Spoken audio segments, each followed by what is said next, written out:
Okay, let's look at indexing on the lathe really quick. I probably have already mentioned that I've never done indexing on the lathe, but I do have a setup here, just kind of a mock setup, so you can see how that works for those of you that don't know how that works. Basically, you have an index wheel or a piece of paper or whatever with index marks on it that goes on here, and it's trapped on by the chuck. And then you'll have a platform of some kind. This one's just a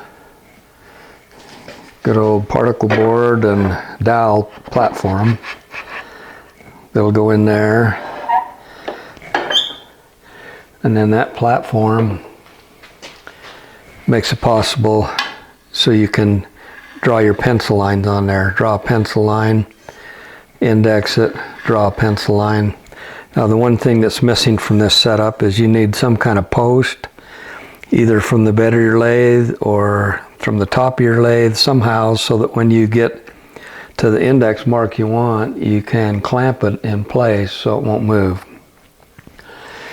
Now I started out like a lot of guys where I would draw a pencil line, and then I would take a skew tip burning pen and mark those lines by hand. What I found was that the graphite in the pencil just makes for a dirty mess on there. And a lot of times when you burn that line, it pulls some resin out of there and kind of makes that line permanent. And so I got away from using the pencil completely and went to just going directly to the burning pen. So on a setup like this, I've just made a little holder with a kind of an outrigger on it there so that it is good and stable. And now I mark my lines that way, and there's no pencil involved, and to me that's a lot better. Now if you have a hollow form or a platter on here, you can cut a piece of material that goes on top of here that conforms to that shape, and then you'll always be able to just get right in there with that burner or your pencil and burn those lines. And so that's basically the setup. You want to make sure that this is exactly center height. You can see I'm a little bit high there now, but that's basically the setup, and that's fairly straightforward.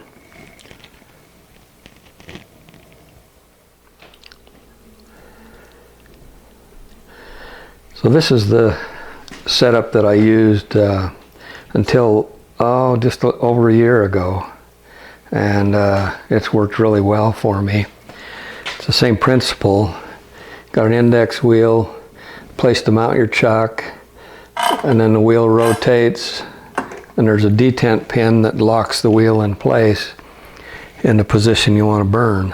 And then the difference here is I've got a pen mounted holder here that's adjustable for height, because I want that to be exactly at center height. I can put different pens in there. I can even put a pencil in there if I wanted to. And the thing that makes this one nice is I can put it on my workbench and I can sit down and to do the burning. The other thing is I can orient it in such a way that I don't put a lot of stress on my back, because this is a back-breaking operation, or can be if you're twisting your back at an angle, and the repetition of all of it. And so that was another big advantage. This is something that I used before I had the metal wheels, and basically it's just a printed piece of paper that would go on a masonite backer, and then I had an indicator out on the edge here that I could just clamp that in place, and that worked fine. This is much more accurate setup with the pin there. And so this is pretty straightforward. It's just let me unlock this so I can turn that.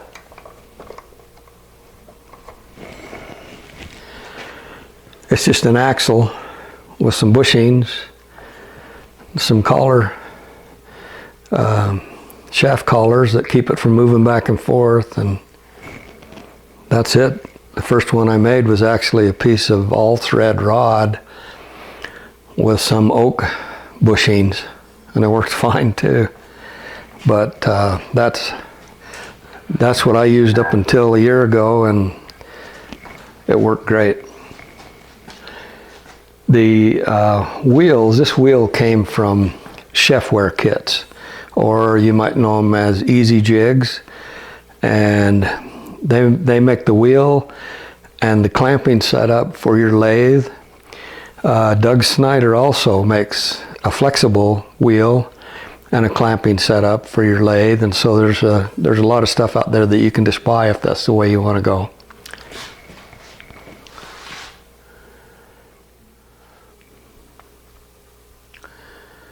This is my current setup, and it's basically the same as the one that I just showed you, only on a much larger scale.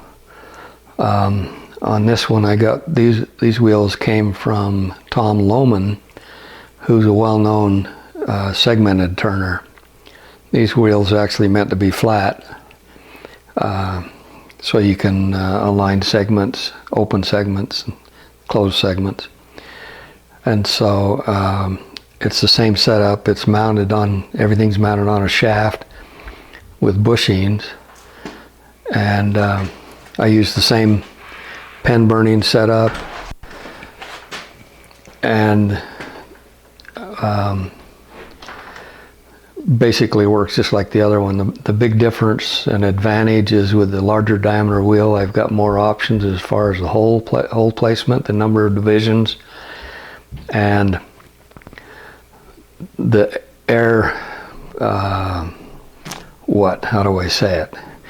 When I'm turning something out here at this large diameter, I can turn this a half an inch and it may only move a 32nd of an inch in here. So the air is greatly reduced by the larger diameter wheel. So it becomes more accurate, I guess, basically is what I'm saying.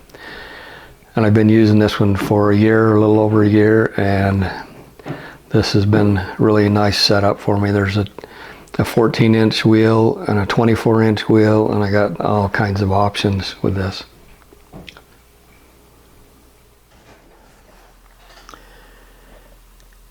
So now I have my little box mounted on the indexing wheel. You can see that I'm going to do 90 divisions on this one. Over here on my index wheel, I'm on a row of holes that are 180 divisions, so I'm going to burn every other hole. And so my base grid will be 90 divisions, and where I want to do the shading, I will go 180 divisions. So that's really handy, because then I don't have to move anything. I'm just going to do every other hole, and then when I do an area that I want to darken, I'll do every other hole again, only opposite from what I did the first time around. So let's zoom in here.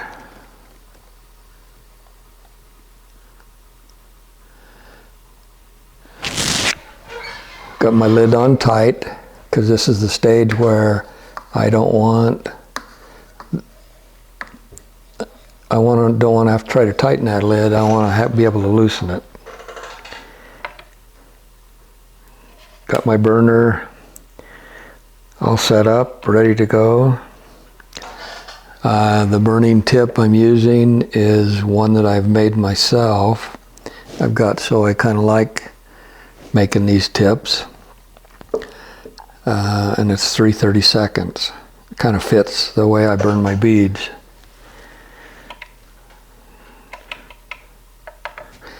So we'll turn the power on to that, let that heat up for a second, make sure I'm locked in a hole, and we'll start burning.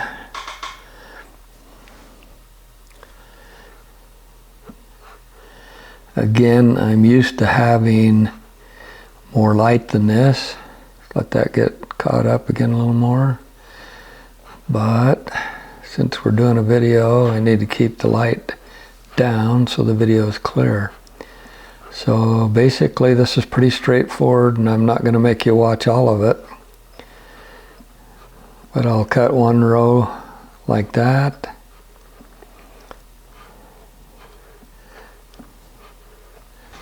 Making sure I get a good burn.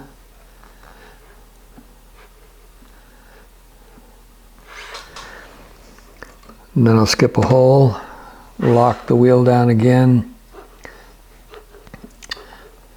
and burn another row.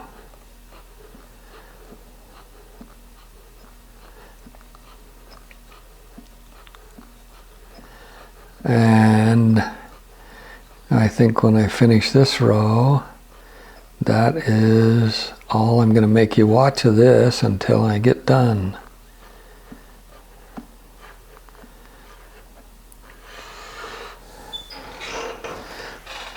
So there we have that. Now I'll just keep doing that until I've done that 90 times. I've got 31 beads here, so I'm going to start designing my pattern knowing that I've got 90 divisions this way and 31 beads to work with this way. Then I can design a pattern that will fit into that. Now, like I mentioned before, I like the odd number of beads because then I've got a center bead. So I've got 15 beads this way, 15 beads this way, and the 16th bead is my center bead. So my pattern can be symmetrical.